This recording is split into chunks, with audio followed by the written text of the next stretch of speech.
Bonjour tout le monde, je m'appelle Léa Pessac avec NIDS. Je vais animer notre événement avec Statistique Canada. Je veux commencer l'événement avec une reconnaissance territoriale, l'Association nationale des étudiants handicapés B. Comme colon, nous sommes reconnaissants de cette opportunité de nous rencontrer ici et nous remercions toutes les générations de peuples qui ont été les gardiens de cette terre depuis plusieurs générations. Nous nous engageons à continuer de travailler à la réconciliation au Canada. Alors, aujourd'hui, nous avons un super trio de Statistique Canada. Nous avons Rachel Boutin, au secrétariat à l'accessibilité. Elle travaille pour le gouvernement depuis 17 ans pour plus de 10 organisations et a occupé plus de 30 postes. Une personne très occupée, bien heureuse qu'elle puisse être avec nous aujourd'hui. Nous avons aussi Tony Labillois des comptes microéconomiques, donc gestionnaire des comptes macroéconomiques, directeur secteur public, Statistique Canada, fort de plus de 32 ans d'expérience au sein de l'Institut national de la statistique et depuis plus de 22 ans au sein de l'équipe de direction. Il fait beaucoup de choses. Je vais le laisser se présenter. Finalement, nous avons Jeremy Plante de la division de la diffusion. Il est un père, musicien, fier fonctionnaire et défenseur de l'inclusion des personnes en situation de handicap. Je vais le laisser aussi se décrire et on va commencer avec Rachel pour qu'elle puisse se présenter. Bonjour tout le monde. Bonjour du Québec, provenant directement de la banlieue de Montréal en cette journée présentement ensoleillée. So I'm here today. I'm very happy to Je have. suis là aujourd'hui, bien heureuse d'avoir cette opportunité de présenter mon parcours de carrière. Je suis très fière de ce que j'ai pu faire. Je suis dans le service public depuis plus de 17 ans, comme vous avez dit, dans plusieurs postes. J'ai eu l'occasion d'essayer plusieurs postes, de croître dans l'organisation. J'ai commencé dans un poste d'entrée comme assistante administrative.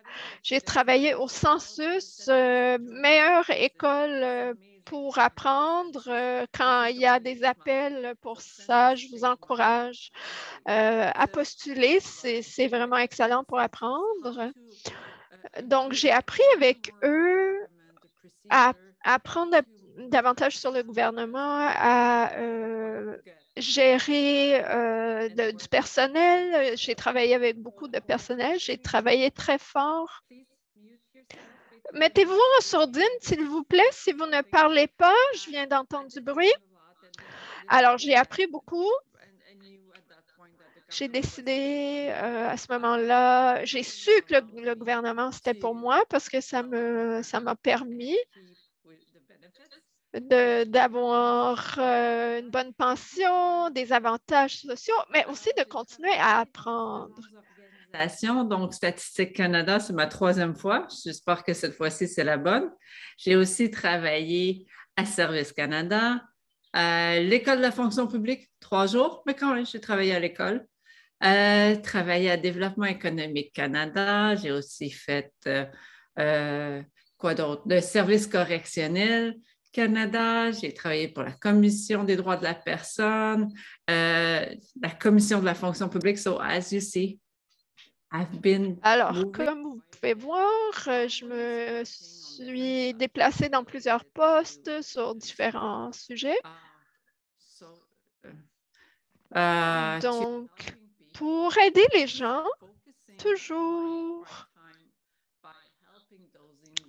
pour aider ceux dans le besoin et participer à des groupes qui défendent l'équité pour parler de l'inclusion, du handicap, mais l'inclusion dans le sens large.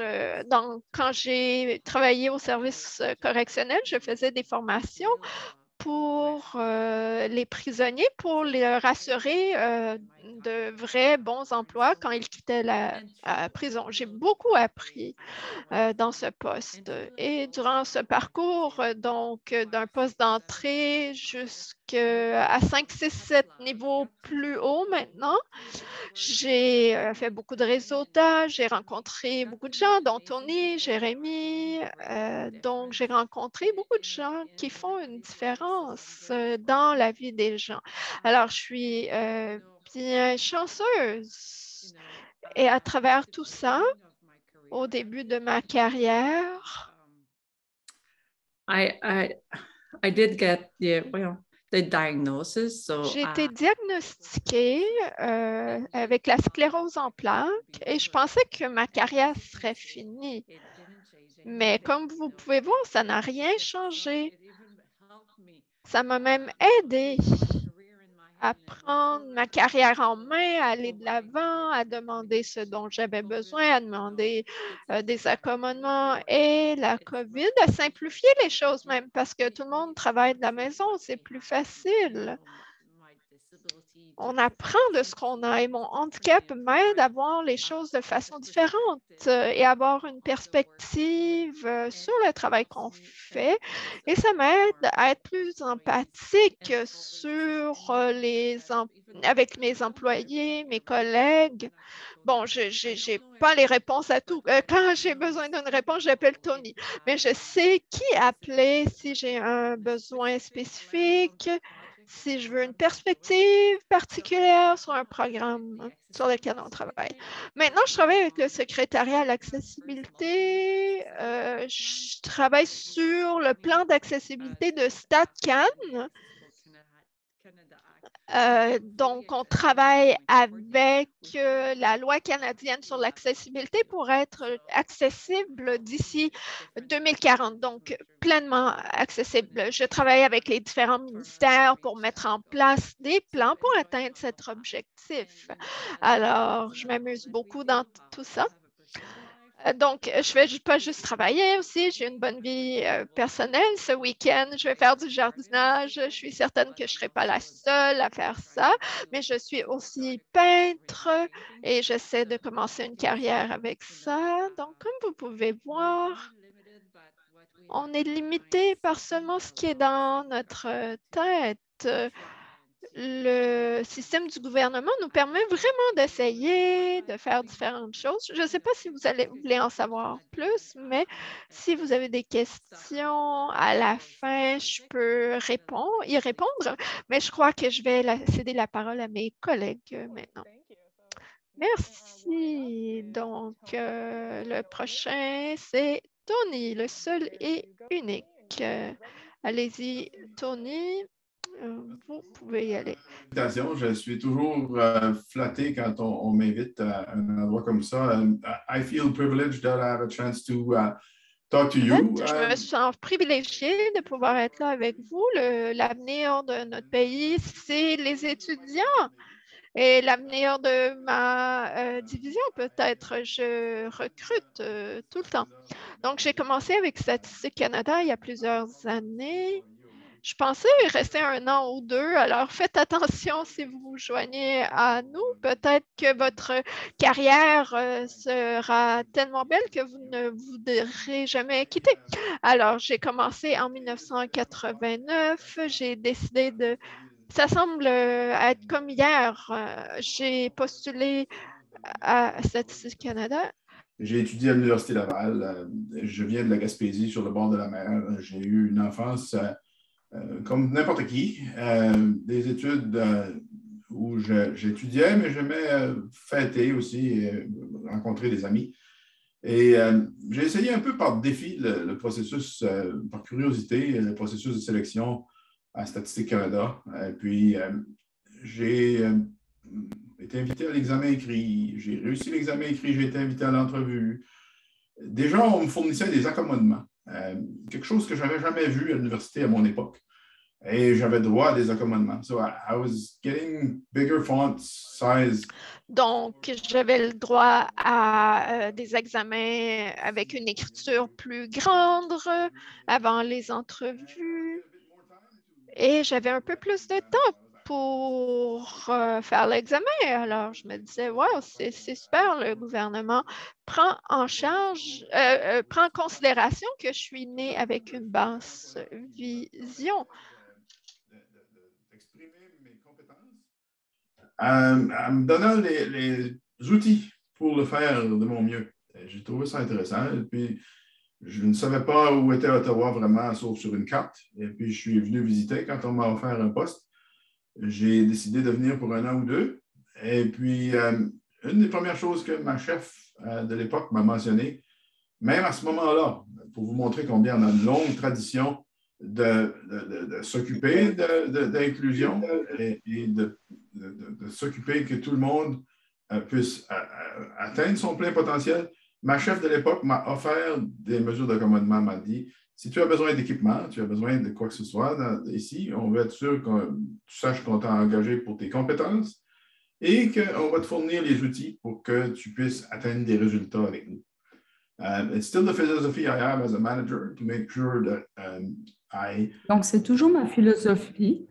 Je m'assure que le milieu de travail soit accessible, équitable, et d'avoir une communauté d'employés, de coéquipiers qui en soient satisfaits de cette accessibilité.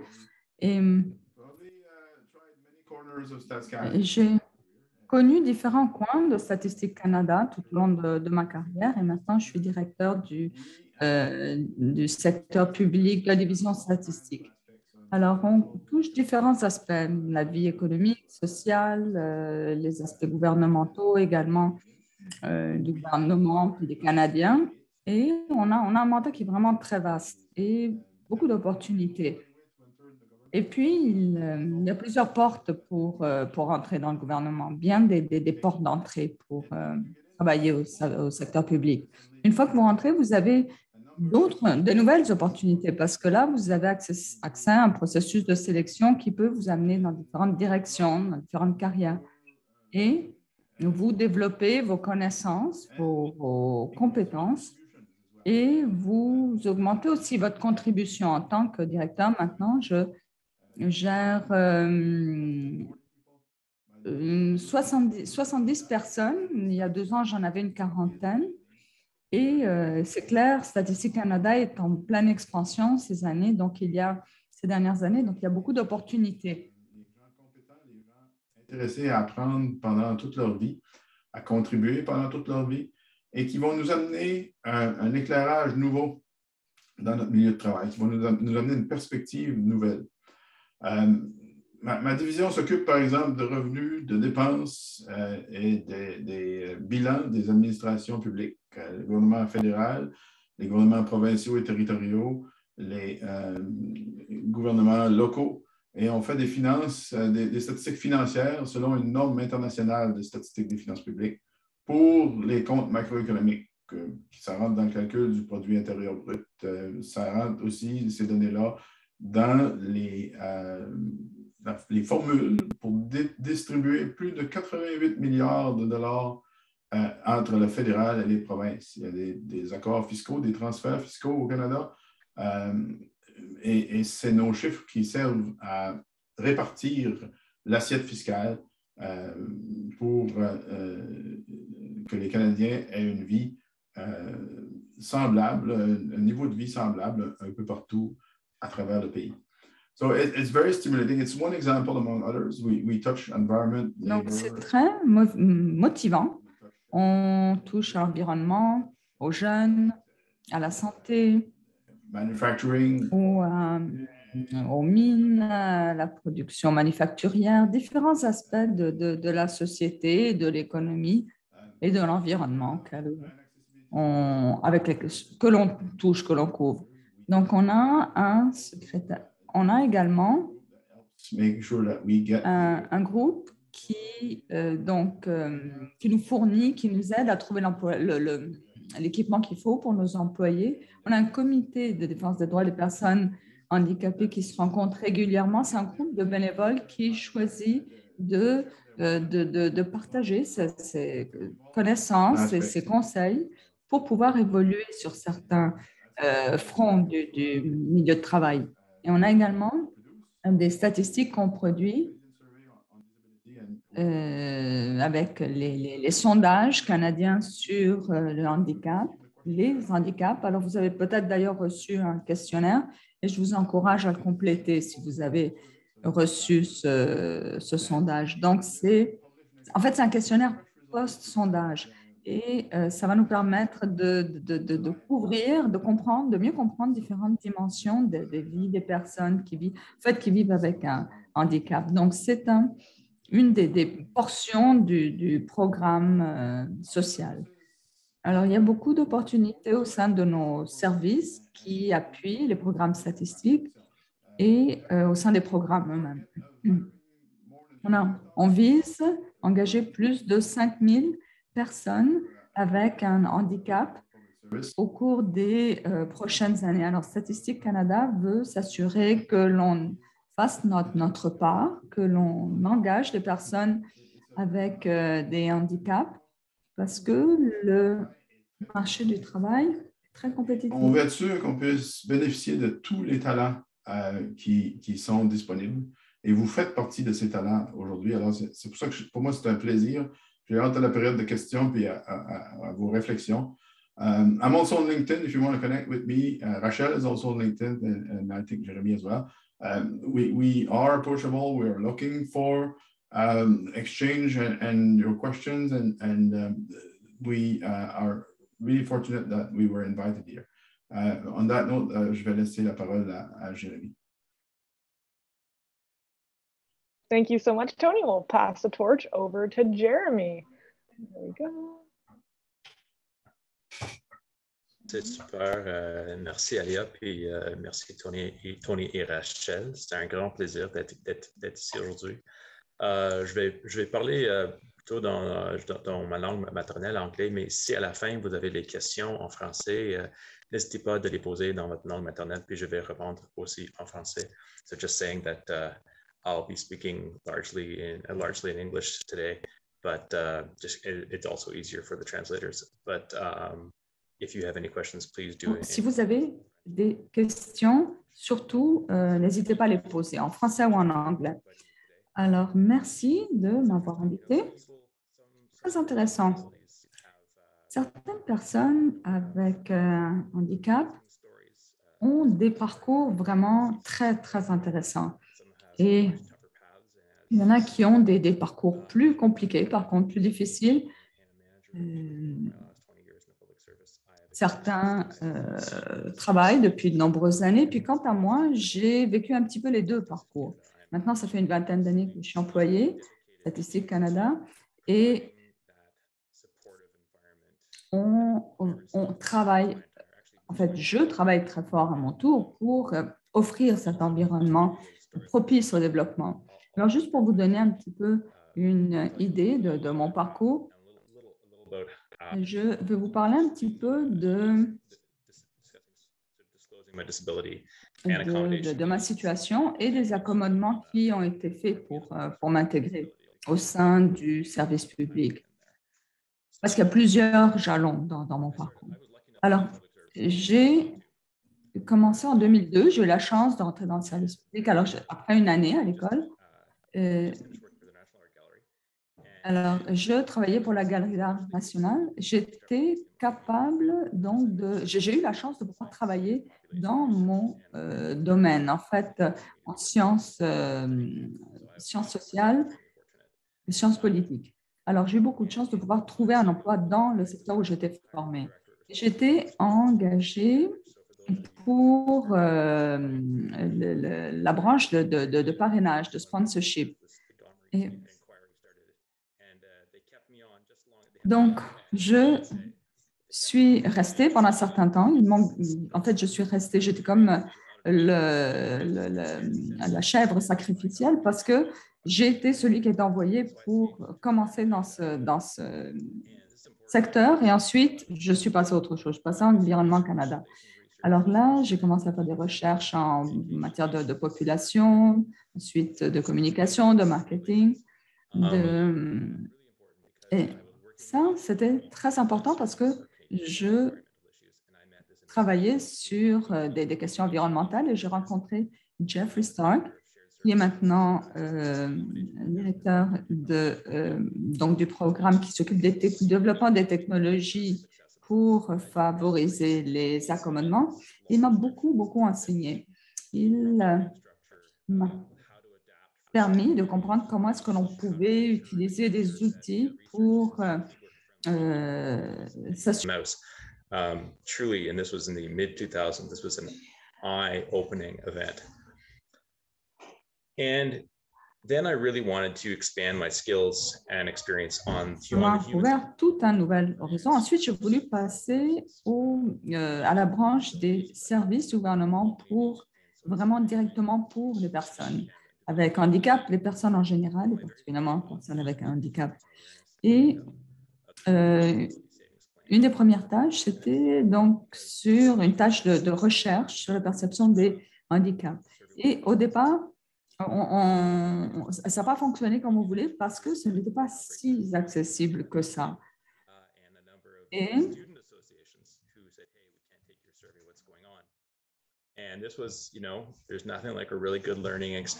donc, c'était toute une expérience d'apprentissage pour moi et j'ai eu la chance pour travailler pour développement social EDAC et donc j'ai travaillé sur des recherches sur des segments particuliers de population et c'était très constructif parce que grâce à ces leçons, j'ai pu travailler une recherche qui s'appelle les préjugés non conscients. Donc, par exemple, lorsque l'on travaille sur une section de la population, parfois on a un biais, c'est-à-dire un préjugé, et donc on exclut toute une tranche de la population. Alors, si on fait, par exemple, une enquête ou un sondage par téléphone ou par ordinateur, ça peut tour à tour exclure des sections de la population. Donc, ça m'a permis de prendre conscience de ces réalités-là.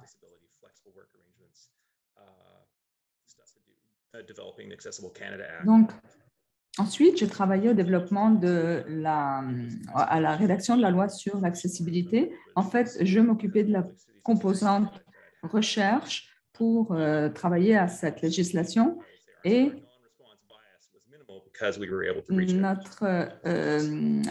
nos réponses étaient, en fait, de la part des participants, étaient maximisées justement parce qu'on avait réussi à contrôler, à neutraliser ce préjugé inconscient sur lequel on avait travaillé précédemment. Alors, personnellement, j'ai un handicap physique. Donc, quand j'étais adolescent, je me suis blessée au niveau du dos et à la fin des années 90, donc j'ai eu une blessure majeure. Alors, à l'époque, j'étais à McGill et quand je pense à NEEDS est vraiment une des associations que je préfère parmi toutes parce que je n'aurais jamais pu survivre dans ma carrière d'études et d'université si je n'avais pas eu l'appui de cette association. Alors, imaginez le campus. C'est tout en haut du montagne, pas d'une montagne, mais d'une colline. Alors, déjà, vous regardez en haut puis vous dites comment est-ce que je vais pouvoir me déplacer. Et McGill était pas si aidant que ça comme université, mais les étudiants, mes pairs, eux, étaient très aidants. Alors, c'est là que mon histoire extraordinaire a commencé parce que j'ai eu une chance énorme pour tous les accommodements que j'ai pu recevoir au fur et à mesure que j'avançais. Mon directeur de programme m'avait proposé de faire mes examens, par exemple, sur son ordinateur et j'ai reçu également de l'aide. Très souvent, les gens autour de moi étaient sensibles. On me donnait une chaise ou un tabouret ou pour m'asseoir si j'étais trop fatiguée. Quelqu'un venait pour me porter parce que je ne pouvais pas accéder partout avec ma chaise roulante. Donc, c'est ça le genre d'expérience que j'ai vécu à l'université. C'était malgré le fait que le campus était pas vraiment accessible, la faculté et les gens autour de moi étaient extrêmement aidants. Et jusqu'à 2010, je n'avais pas trop besoin d'accommodement et puis ma blessure était relativement invisible, donc c'est difficile de demander de l'aide. Parce que les gens vous regardent et disent, bon, ben, il n'y a pas de problème, vous n'avez pas de handicap. Alors, ça me compliquait la vie aussi. Et ou dans mon cas, ouvrir une porte lourde dans l'immeuble, on le fait et on ressent de la douleur pour 3 semaines après.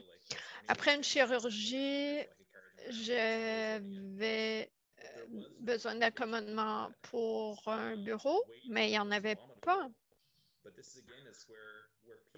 Mais c'est ici où les connexions humaines ont été là pour moi. J'avais un collègue kinésiologue. On avait tous des problèmes au dos. Donc, j'ai acheté un bureau, un accommodement peu dispendieux chez Rona, 30 $. Et mes collègues m'ont aidé à accommoder mon bureau. C'était des bureaux debout, mais avec cet ajout qui m'a coûté seulement 30 $, j'ai pu avoir un accommodement. Je me souviens qu'un de nos conseillers se battait pour nous et il était si fier de voir qu'on a pris ça dans nos mains pour avoir cet accommodement. Les architectes de Emploi et Développement social Canada maintenant font ça de façon semi-statique. Mon conseiller aussi s'est battu pour moi pour que j'ai un ordinateur portable adapté. Donc, il a demandé, il a fait plusieurs pirouettes avec le service des TI pour l'avoir et soudainement, dès qu'il a reçu, il a pu en avoir un pour moi. Ça a été ouvert pour les autres étudiants. Alors, c'est une histoire personnelle qui a changé des choses. En 2012, après une chirurgie où j'avais besoin de beaucoup de soutien. Mon directeur aussi avait beaucoup de problèmes. Ma directrice avait besoin de soutien aussi parce qu'elle avait besoin de soutien. On a découvert qu'il y avait d'autres personnes dans cette situation. Et donc, on a travaillé ensemble pour avoir ces accommodements parce qu'il y avait la moitié des gens dans notre département qui avaient besoin de ça.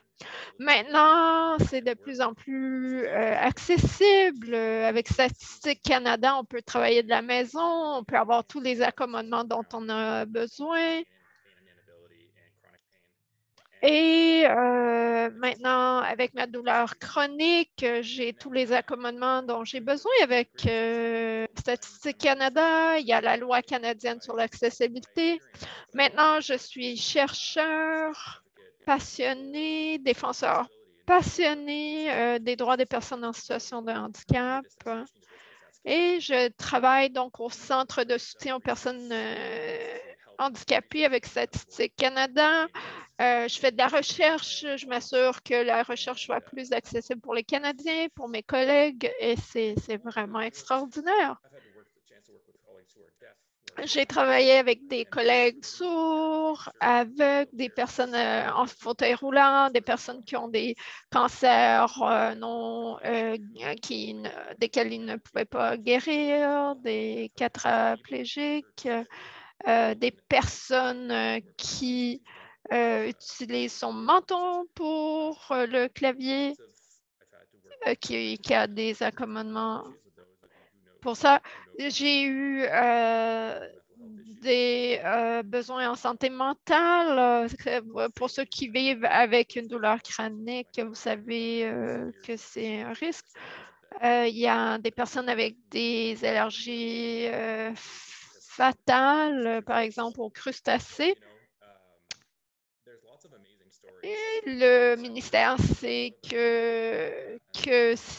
peut les poursuivre facilement s'il n'y a pas d'accommodement sur ça.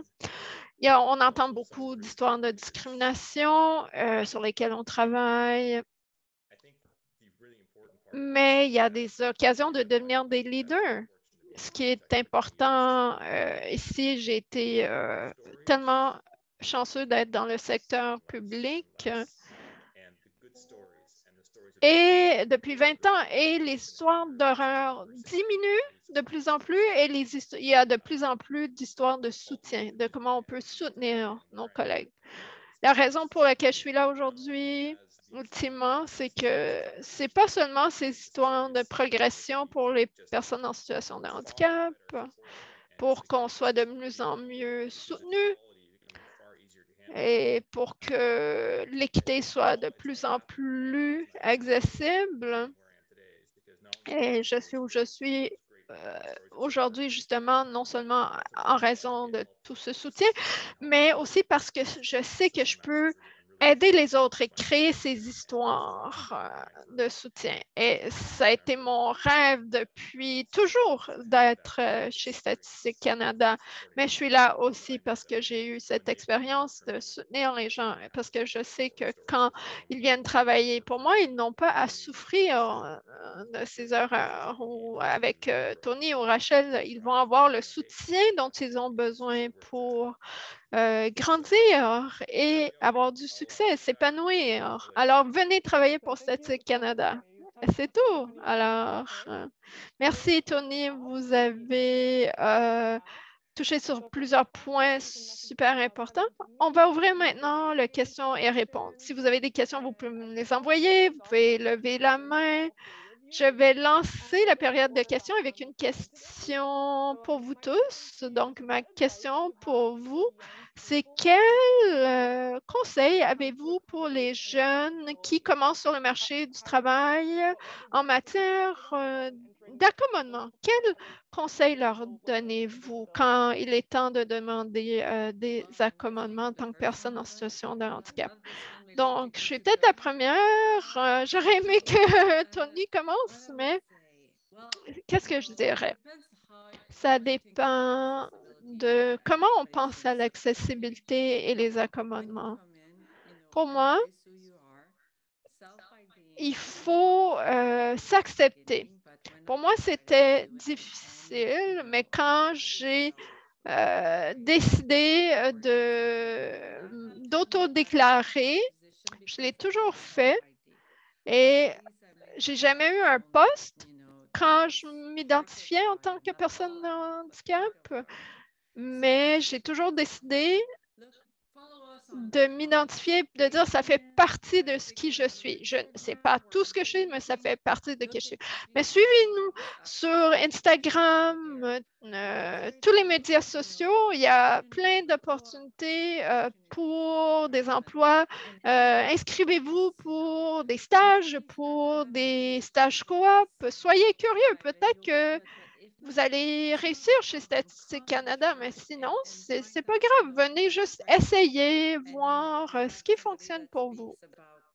Il y a quelqu'un qui aime mieux parler des programmes de statistique. Moi, je suis dans les ressources humaines.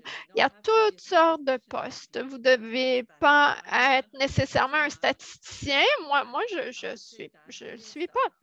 Donc, soyez vous-même. Si vous avez besoin d'accommodement, vous n'avez pas à divulguer pourquoi, mais vous n'avez qu'à les demander. Ils sont là pour assurer que vous êtes là au même niveau que les autres.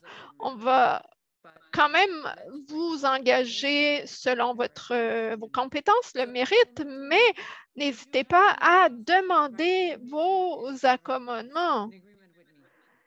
Alors, Tony, Jérémy, Donc, moi, je défends les droits pour les personnes en situation de handicap chez StatCan depuis plus de 20 ans.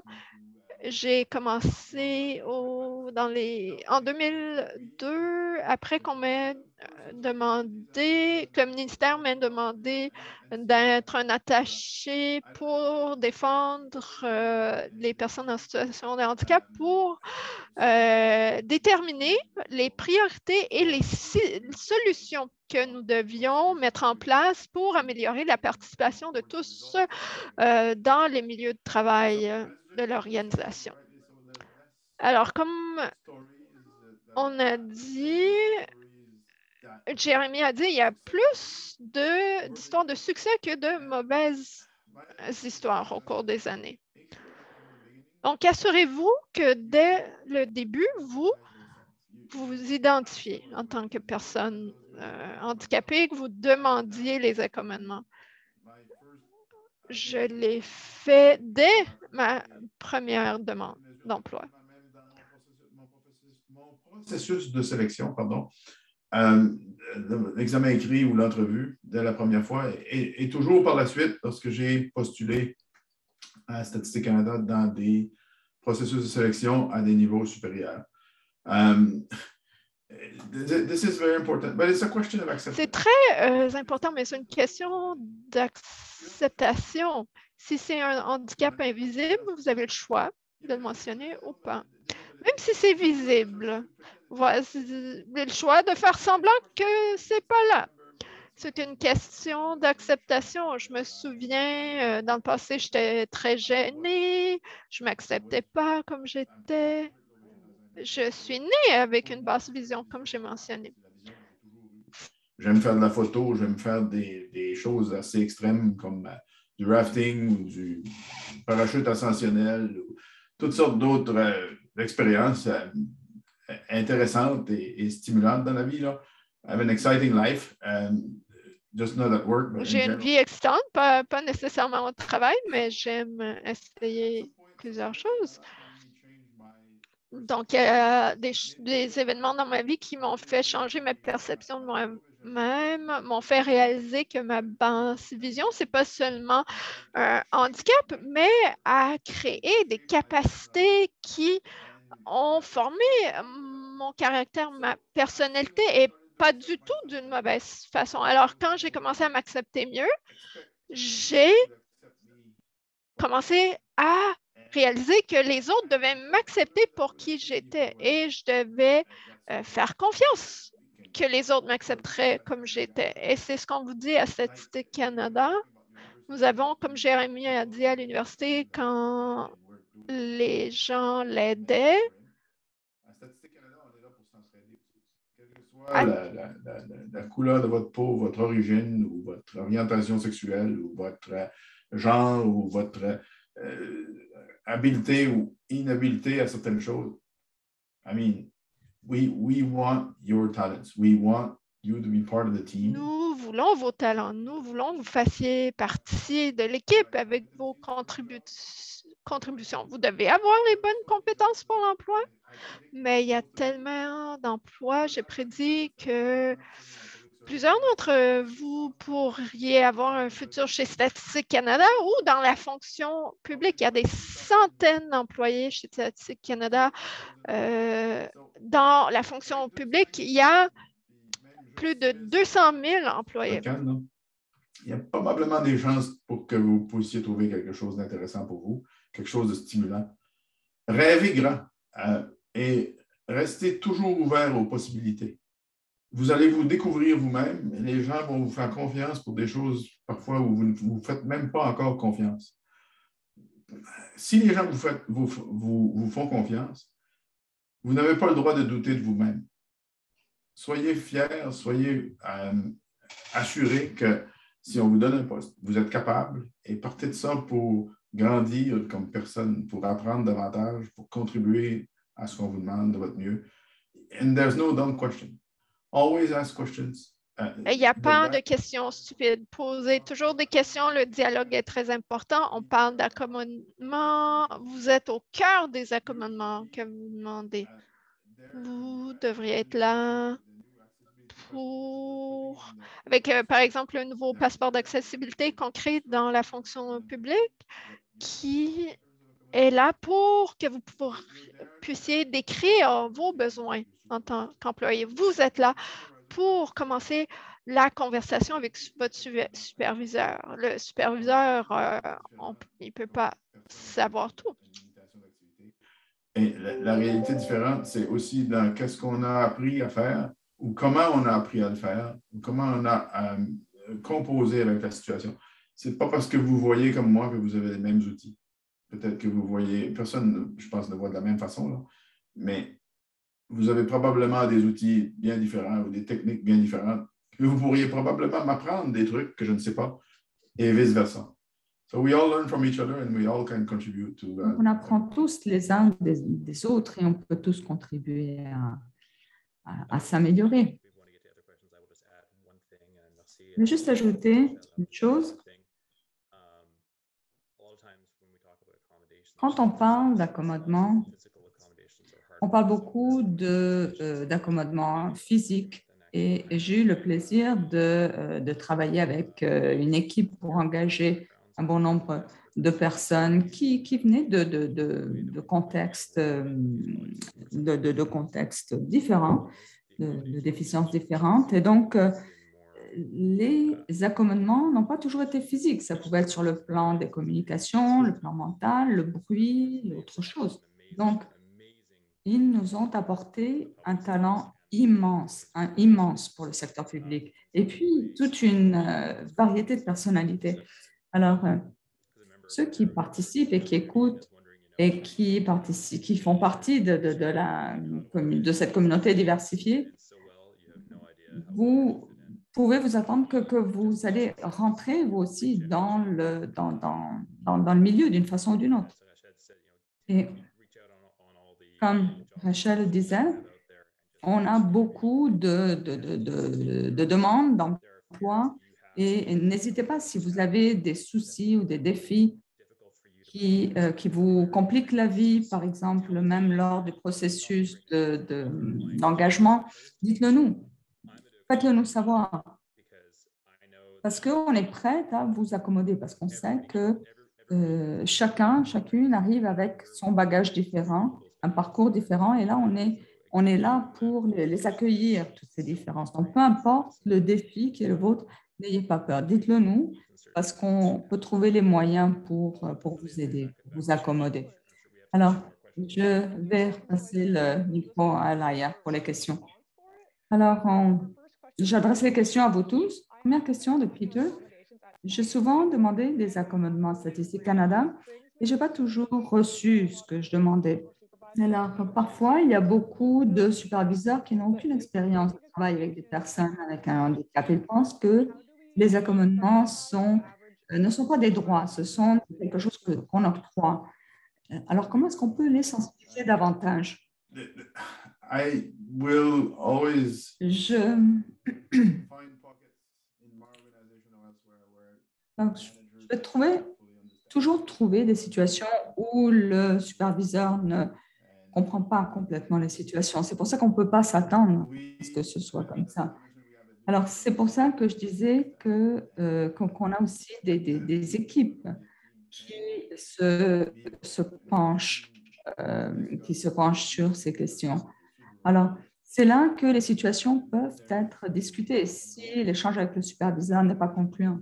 Si un groupe de personnes, et je pensais à Jeffrey Stark et d'autres groupes que l'on consulte pour avoir aussi leur point de vue, pour trouver les meilleurs accommodements possibles.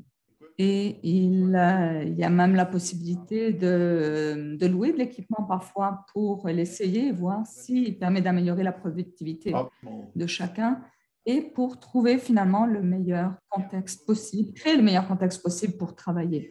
Et c'est vrai qu'il va y avoir des superviseurs parfois qui vont pas trop savoir quoi faire ou qui sentent qu'ils sont dans un système où ils n'ont même pas la chance ou le pouvoir de rendre possible ces accommodements.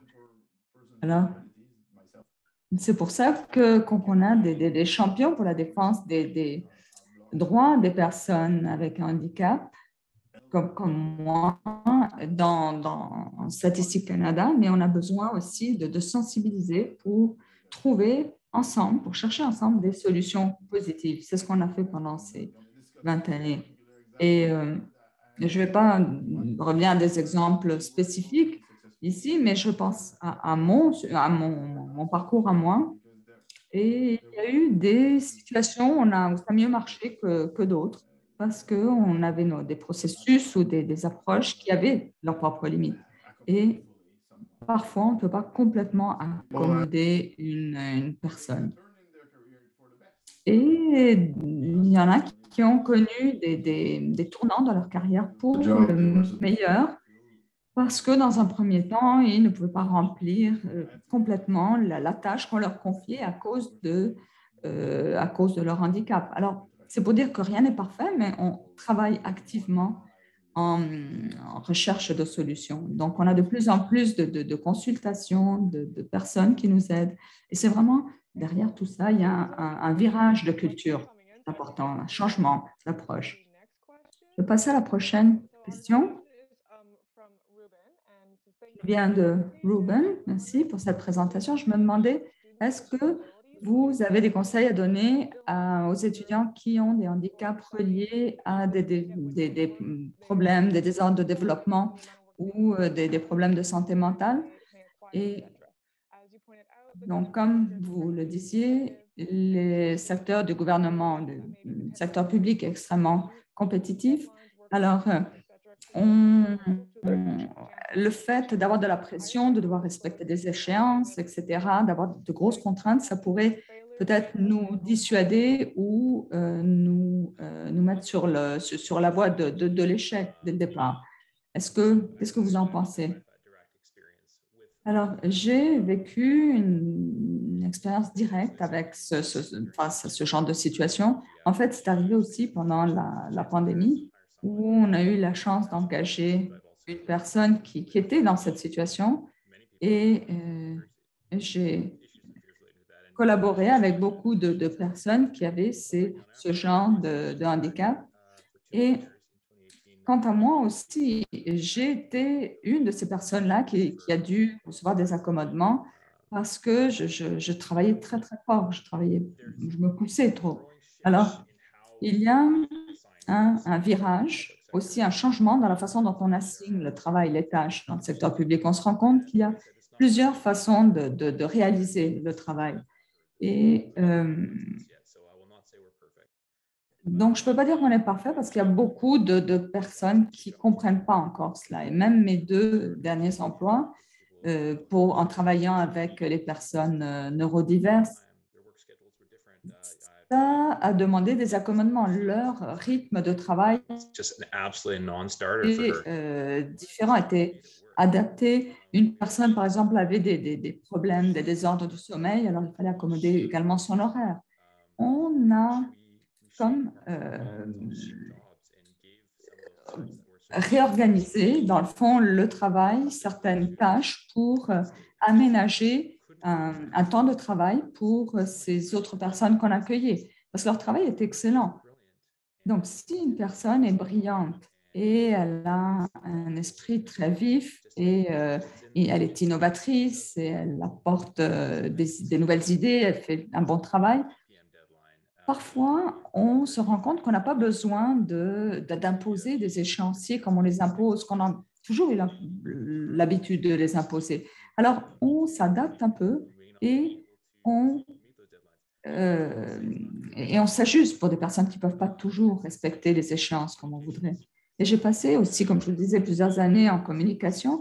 Et même si j'étais capable de faire des aménagements pour certains des collègues qui avaient besoin d'accommodements, ces accommodements-là étaient difficiles à créer dans un groupe qui fonctionne à grande vitesse. Parce que parfois, vous avez comme 30 minutes pour compléter, répondre à une demande ministérielle. On a besoin d'une table ronde lundi, on est vendredi, on a besoin de la participation de partout dans le Canada. Donc, vous n'avez pas le choix, il faut faire bouger des montagnes.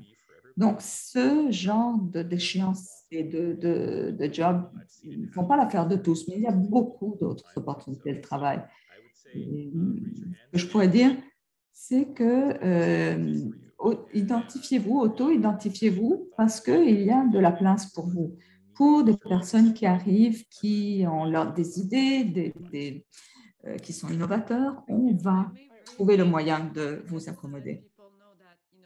Je voulais juste vous dire que quand on parle de s'auto-identifier, de déclarer, vous n'avez jamais à parler à votre superviseur de votre handicap si vous ne souhaitez pas. Si vous vous sentez à l'aise, je vous invite à le faire, à vous autodéclarer parce que ça vous facilite la vie. Mais lorsqu'on parle de marquer les boîtes, ce n'est pas ce qu'on entend. Vous n'avez pas nécessairement à dire quel est votre handicap pour obtenir des accommodements. Donc, vous n'êtes pas obligé, c'est ça que je dis. Mais on espère tous de trouver un superviseur qui sera à l'aise ou avec lequel vous serez à l'aise de parler et qui vous appuiera dans votre développement. Je dois intervenir ici, je ne peux résister. Je pense que c'est pas obligatoire, mais je pense que c'est souhaitable de parler de ses limitations d'activité avec son gestionnaire. Puis ça n'a pas besoin d'être quelque chose même qui est considéré comme un handicap. Par exemple, j'ai des employés qui doivent aller chercher leurs enfants à la garderie à l'heure à certaines heures. J'ai des gens qui, pour des raisons ils sont aidants naturels pour certaines personnes dans leur vie. Ils ont des contraintes d'horaire. Ils ont besoin d'un accommodement d'horaire. Jérémy a apporté ça tout à l'heure. C'est souvent un accommodement simple. Je ne veux pas banaliser avec ça la complexité de certaines de nos limitations d'activité. Mais je veux juste dire que c'est beaucoup plus commun que l'on pense qu'un gestionnaire a à prendre des arrangements avec quelqu'un, puis sans que la personne ne divulgue absolument tout de sa vie médicale ou personnelle. We all have a life, and if, for example, for a certain on a tous une vie, et si pendant une certaine période de votre vie, ou même pour toujours, vous vous rendez compte que vous êtes plus efficace à temps partiel, juste les matins, juste les après-midi, si vous êtes capable de contribuer au résultat de l'équipe malgré tout, vous le dites, vous négociez, il faut le planifier, c'est tout. Quand vous partez en maternité, par exemple, on l'accepte parce qu'on sait que vous allez partir, vous allez revenir après, vous allez reprendre à contribuer. Donc, il y a différentes façons de s'accommoder. Les gens travaillent avec des contraintes, composent avec des contraintes différentes, travaillent avec des rythmes de travail différents et des outils différents. Donc, parfois, on tend à s'infliger des préjugés. En tout cas, moi, j'étais comme ça. Je ne pourrais jamais faire ça à cause de choses. Don't see the impossible, see the possible. And that's why talking about it. Voyez le possible. C'est pour ça que vous devez en parler avec votre superviseur, vos collègues. Parce que parfois, ce que vous pouvez faire va compenser pour quelqu'un qui peut-être ne peut pas le faire, et vice-versa. Donc, ne voyez pas la situation comme en termes de limites, mais d'opportunités, de possibilités. Très beau mot de sagesse. Alors, je vous recommande d'envoyer vos questions. Si vous en avez d'autres de questions, envoyez-les malgré tout. Et après l'événement, si vous voulez rester un peu, je sais qu'on est tous très occupés, mais peut-être vous pourriez rester pour 5-10 minutes pour répondre à des questions. On avait différentes questions qui ont été posées dans le chat. Alors, je tiens à vous remercier pour votre participation, pour vos échanges, vos présentations. Et le prochain événement, c'est le 10 juin. Et on va accueillir des étudiants avec handicap de tout le Canada. Ils vont parler des études de niveau supérieur pour de l'accessibilité des études supérieures pour les étudiants avec des handicaps. Et Kathleen Clark va faire une présentation rapide sur un fonds de recherche sur les étudiants avec des handicaps. Et puis, donc, vous avez les médias sociaux, le chat. Et on va vous partager également l'accès aux médias sociaux de Statistique Canada. Alors, on vous partage l'information. Great. Thanks, So, Celia. I don't know. Any more questions? We can Stop the recording. Yeah. So I don't Alors, know. je ne sais pas si Camila is there as well. il y a Camilla encore. Sur le mentorat pour les étudiants avec des handicaps.